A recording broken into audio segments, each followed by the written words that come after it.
15 अगस्त भारत का स्वतंत्रता दिवस। भारत अपने पूरे इतिहास में एक विदेशी शासक के प्रभाव में रहा है।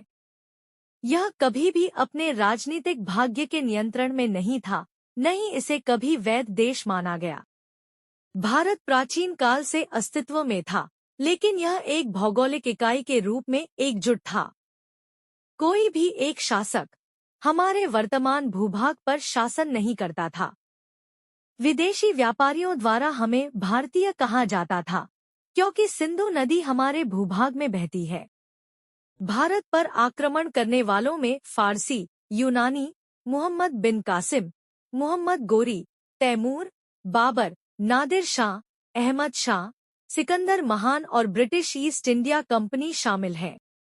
आखिरकार भारत एक औपनिवेशिक राज्य बन गया। औपनिवेशिक Bharat, east India company, Bharat में कंपनी का शासन और ब्रिटिश राज की स्थापना हुई। अटलांटिक महासागर के माध्यम से भारत पहुंचने वाला पहला यूरोपीय पुर्तगाली खोजकर्ता वास्को डी गामा था, जो मसाले की तलाश में 1498 में कालीकट पहुंचा था।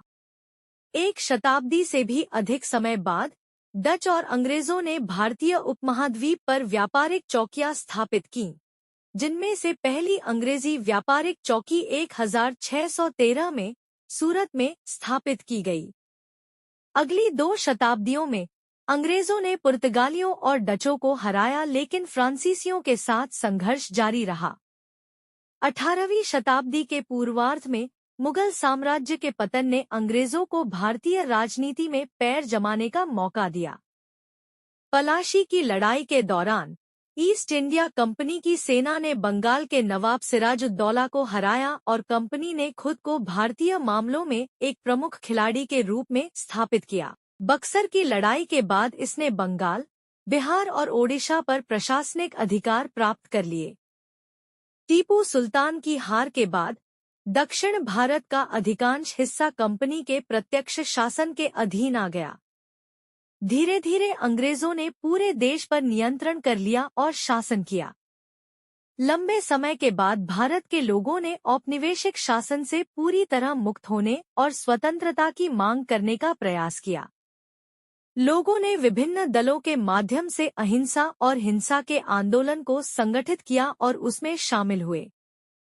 भारत की स्वतंत्रता के लिए लंबे समय तक चली लड़ाई में कांग्रेस पार्टी की अहम भूमिका रही है। इतने सारे लोग मारे गए, फांसी पर चढ़े, जिनकी गिनती नहीं की जा सकती।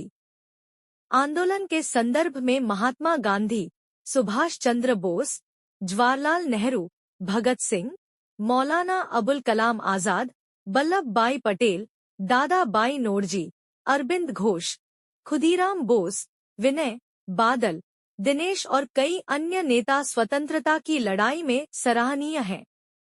1905 में बंगाल का विभाजन सबसे बुरी घटना थी। यह सच है कि हम एकजुट होने में इसलिए देर कर गए क्योंकि कुछ लोग समर्थन करते थे और कुछ लोग विरोध करते थे। हिंसा और अहिंसा, ब्रिटिश राज और अंग्रेजों का लंबे समय तक शासन, भारत छोड़ो आंदोलन और आजाद हिंद फौज आंदोलन क्रांतिकारी कार्रवाई थी। नेताजी ने हमारे देश की आजादी के लिए भारत छोड़ दिया, लेकिन आज तक वे वापस नहीं लौटे। उन्होंने हमसे आग्रह किया कि तुम मुझे खून दो, मैं तुम्हें आजादी दूंगा। आखिरकार भारत के हर तबके के लोगों के समर्थन और प्रयास से, चाहे वे किसी भी जाति या धर्म के हों, हम 15 अगस्त 1947 को आजाद हो गए।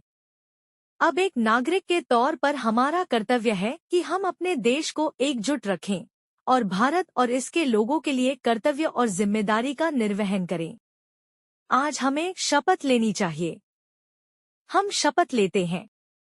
हम भारत के लोग भारत को एक संप्रभु, समाजवादी, धर्मनिरपेक्ष, लोकतांत्रिक गणराज्य बनाने और इसके सभी नागरिकों को न्याय, स्वतंत्रता, समानता और बंधुत्व प्रदान करने का दृढ़ संकल्प लेते हैं। जय हिंद। वंदे मातरम।